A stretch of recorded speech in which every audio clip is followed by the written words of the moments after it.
why does Walmart have greeters at the door? No, it's not just to brighten your day, except for me, because seeing a nice person wave at me with a smile does make my day slightly better, since it distracts me from the constant feeling of inevitable death. But actually, they're there because in 1980, one of the managers noticed that people were less likely to shoplift if they were greeted at the door. Guilt is a powerful tool indeed. Also, they're probably afraid the greeter saw their face. The new Ant-Man trailer is here, and it looks...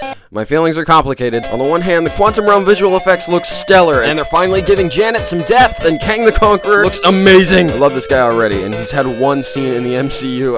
But also, have you ever had somebody that you really loved, and then they broke your heart? You're hurting, but you move on. Heartbreak again, until you get more and more heartbreak, until you're just not sure if you can get your feelings up again. Well, not only has that been my experience with women, but also my experience with the MCU. Don't worry, I found the perfect girl in the end. But with Marvel, after Thor and Doctor Strange, I'm cautiously optimistic, but simply can't raise my hopes any higher. And I love how Bill Murray was just tossed in there. No explanation. But let me know what you think in the comments now that the new Minecraft mobs are here, and they're kinda terrible. We've got a weird looking turtle, and sure, new flowers, a strange little hide-and-seek goblin, and a stone golem. Someone emojing must really want a new golem in the game. But which one are you voting for? I'm genuinely curious. But there's not much else to say other than, is it GIF or GIF? Well, there's been, it's GIF. Graphics interchange format. Graphics interchange format. It's not graphics. In fact, I made a poll on this subject, and 8% of people said it was this, while 58% of people said it was this, and 34% of people were confused by the question. You can brawl in the comments, but I've already told you the final answer to the question. Voter fraud has officially been found in the world's fattest bear competition, and...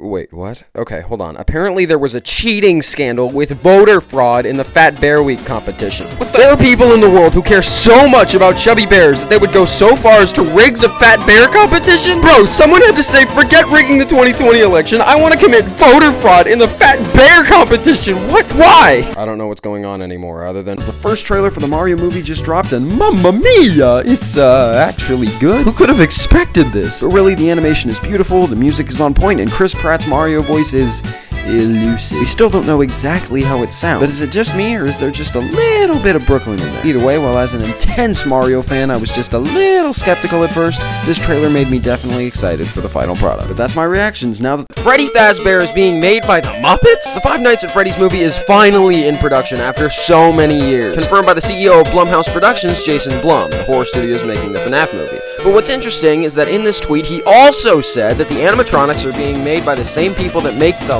Muppets? Not gonna lie, I think this is pretty cool. Obviously, they're a talented group if they can make these amazing figures, so what's stopping them from tackling the greatest horror franchise of all time? But that's what's up now that there's a new Haunted Mansion movie. It's gonna star Jared Leto, Danny DeVito, Winona Ryder from Stranger Things and so much more, and Owen Wilson from Cars and Loki. And personally, I'm actually excited. While the Disney ride movies have either been fantastic hits or fantastic misses, I'm always still hyped for what could be a fun adventure. And okay, I'm gonna get hate for this. I was actually a fan of the 2003 Eddie Murphy Haunted Mansion. I mean, they got the donkey voice actor to play the lead role. Even if it was terrible, it was going to be an entertaining movie. And they got Celia from Monsters, Inc. to play the crystal ball. What is going on with Kanye recently? Okay, listen. I don't like talking about politics and stuff on my dumb little animation channel because it's not my place. I mean, seriously, look at my logo. It's a weird little rabbit monkey thing. But all you need to know is he's basically trying to see exactly how far off the rails he can go without facing consequences for his actions. He made a controversial / offensive shirt as a joke and has stated that he can say whatever he wants, even offending people of a Jewish nationality, and his partner Adidas still won't cut ties with him. And there are a few hate groups that are taking these statements and tying them to their terrible causes. Do I believe he agrees with these terrible causes? Probably not,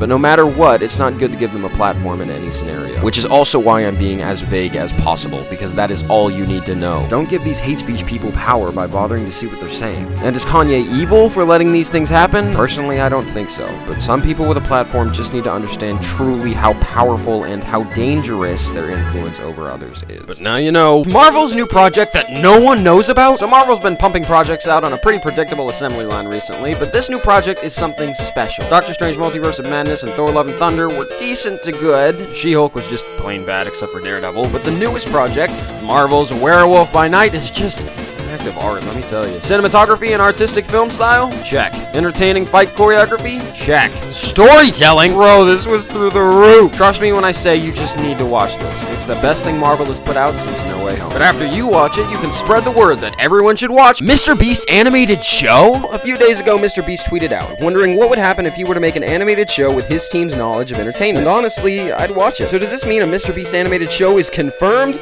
Most likely not. While a Mr. Beast show would be nice to dream of, he was probably just throwing an idea out there for the world to see. But nonetheless, here's my rendition of the Mr. Beast crew in animated form. And also, I made a concept animation. If Mr. Beast was in the background. If you want to check it out, click the link in the description or the pinned comment. Where did carving jack-o'-lanterns originate from? Well, it actually comes from a myth a long time ago. There was a man named Stingy Jack, and he wasn't exactly a saint, but he was pretty smart. So one cold night, he managed to trap the devil somehow, and would only let him go if the devil promised to never let him go to hell. Slyly, the devil agreed, but when Jack died, he was turned away from heaven. Since he couldn't go up or down, Jack was forced to wander the world as a ghost for eternity. But wait! The devil, as a sign of sympathy, gave Jack a glowing turnip to light the way on his journeys. People picked up the tradition and carved scary faces into their turnips, and eventually pumpkins, in order to scare off the evil spirits. And now, just for fun, Dream just face revealed, and oh my gosh! But what does this mean for the future of his channel? Well, Dream is oh, he kinda bad, bro. Now that Dream's face is public, he's talked about doing manhunts in real life, as well as appearing in Mr. Beast videos, etc. Basically, a whole new realm of content has been opened up, and he's no longer confined to just Minecraft content. So now he can take over all over YouTube. Bow before the great Dream and his amazingly chiseled jawline. And no, I don't think he looks like Rumpelstiltskin. Halloween is just around the corner, but where did it come from? Well, Halloween started as the Celtic festival of the Samhain, originating via the Irish in the 9th century to welcome the harvest at the end of the summer. And they would even wear costumes to ward off ghosts. Eventually, these costumes evolved to today, where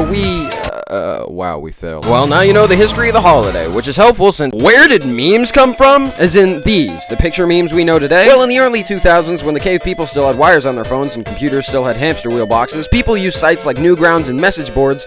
I was born in 2004. What the swear is a message board? People posted mostly pictures, videos, and most of all, GIFs. But the first meme as we know it today came in the form of these demotivational posters, which first coined the text and image combo, eventually evolving into the top text, bottom text format in 2011, where it was given the terminology meme, which came from some stupid 1976 book that I don't care about because it's irrelevant. Also, advice animals became popular around this time too, and then Facebook made it to where everybody shared them, and then the normies infested them, and then your mom ended up subscribing to the Minion meme cult forever. But now you're entirely educated on the subject of Netflix is stealing from Mr. Beast. So it's no secret that Mr. Beast is YouTube's biggest creator right now, but all of his videos cost a lot of money. So he thought maybe he could approach Netflix with a show idea. Mr. Beast pitched a series where he would basically do just what he does on YouTube, but with more funding, and they refused, saying there's no audience for it. Mr. Beast, in retaliation, created a real-life version of Netflix's hit show, Squid Game, and with it garnered nearly 300 million views. Good job, Jimmy, but now Netflix is trying to do the exact same thing, making their own reality show offering the exact same experience as Squid Game. It doesn't take a genius to see that they're trying to capitalize on his success. But it's still tragic that we live in a day and age where YouTube celebrities are shunned by Hollywood. But now you know how